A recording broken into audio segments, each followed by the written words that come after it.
ನೋಡಿ, ಇನ್ನು ಇದೇ ವಿಚಾರಕ್ಕೆ ಸಂಬಂಧಪಟ್ಟಂತೆ ಸಿಎಂ ಸಿದ್ದರಾಮಯ್ಯ ಆಕ್ರೋಶ ಹೊರ ಹಾಕಿದ್ದಾರೆ. ಯಾವುದೇ ಮುಲಾಜಿಲ್ಲದೆ ಆತನನ್ನ ಅರೆಸ್ಟ್ ಮಾಡೋದಕ್ಕೆ ಸೂಚನೆ ಕೊಟ್ಟಿದ್ದಾರೆ. ಬೆಂಗಳೂರಿನಲ್ಲಿ ಸಿಎಂ ಸಿದ್ದರಾಮಯ್ಯ ಇದೇ ವಿಚಾರವಾಗಿ ಹೇಳಿಕೆ ಕೊಟ್ಟಿದ್ದಾರೆ. ರಾಜೀವ್ ಗೌಡನನ್ನ ಮುಲಾಜಿಲ್ಲದೆ ಬಂಧಿಸ್ತೀವಿ. ಪೌರಾಯುಕ್ತೆಗೆ ಧಮಕಿ ಹಾಕಿದಕ್ಕೆ ಸಿಎಂ ಬಹಳ ಸಿಟ್ಟಾಗಿದ್ದಾರೆ. ಕಾನೂನಿಗಿಂತ ಯಾರು ಕೂಡ ದೊಡ್ಡವರಲ್ಲ. ಕಾನೂನು ಪ್ರಕಾರ ಏನು ಕ್ರಮ ಆಗುತ್ತೆ ಆ ಕ್ರಮ ತೆಗೆದುಕೊಳ್ತೀವಿ ಅಂತ ಬೆಂಗಳೂರಲ್ಲಿ ಸಿಎಂ ಸಿದ್ದರಾಮಯ್ಯ ಹೇಳಿಕೆಯನ್ನ ಕೊಟ್ಟಿದ್ದಾರೆ. ಯಾಕಂತಂದ್ರೆ ಎಲ್ಲೋ ಒಂದ್ ಕಡೆ ಈಗ ಬಿಜೆಪಿ ಕೂಡ ಈ ವಿಚಾರವನ್ನ ಮುಂದಿಟ್ಕೊಂಡು ಇವರೇ ಅವರಿಗೆ ಸಪೋರ್ಟ್ ಮಾಡ್ತಾ ಇದ್ದಾರೆ, ಒಂದ್ ರೀತಿ ಯಾರದೋ ಪ್ರಭಾವ ಬೀರ್ತಾ ಇದೆ ಅನ್ನುವಂತ ಆಯಾಮದಲ್ಲೂ ಕೂಡ ಚರ್ಚೆಗಳಾಗ್ತಾ ಇದೆ.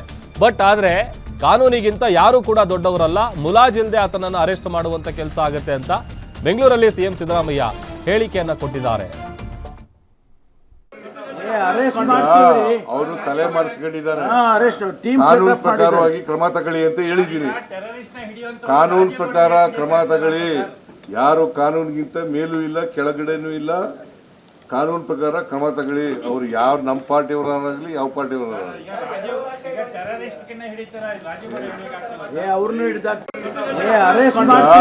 ಅವರು ತಲೆ ಮರೆಸ್ಕೊಂಡಿದ್ದಾರೆ. ಕಾನೂನು ಪ್ರಕಾರವಾಗಿ ಕ್ರಮ ತಗೊಳ್ಳಿ ಅಂತ ಹೇಳಿದ್ದೀನಿ. ಕಾನೂನು ಪ್ರಕಾರ ಕ್ರಮ ತಗೊಳ್ಳಿ. ಯಾರು ಕಾನೂನಿಗಿಂತ ಮೇಲೂ ಇಲ್ಲ ಕೆಳಗಡೆನೂ ಇಲ್ಲ. ಕಾನೂನು ಪ್ರಕಾರ ಕ್ರಮ ತಗೊಳ್ಳಿ. ಅವ್ರು ಯಾರು ನಮ್ಮ ಪಾರ್ಟಿಯವರಾಗಲಿ ಯಾವ ಪಾರ್ಟಿಯವರಾಗಲಿ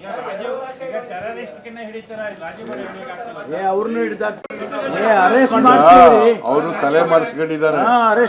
ಕಾನೂನು ಪ್ರಕಾರವಾಗಿ ಕ್ರಮ ತಗೊಳ್ಳಿ ಅಂತ ಹೇಳಿದ್ದೀನಿ. ಕಾನೂನು ಪ್ರಕಾರ ಕ್ರಮ ತಗೊಳ್ಳಿ. ಯಾರು ಕಾನೂನಿಗಿಂತ ಮೇಲೂ ಇಲ್ಲ ಕೆಳಗಡೆನೂ ಇಲ್ಲ. ಕಾನೂನು ಪ್ರಕಾರ ಕ್ರಮ ತಗೊಳ್ಳಿ. ಅವ್ರು ಯಾರು ನಮ್ಮ ಪಾರ್ಟಿಯವರಾಗಲಿ ಯಾವ ಪಾರ್ಟಿಯವರಾಗಲಿ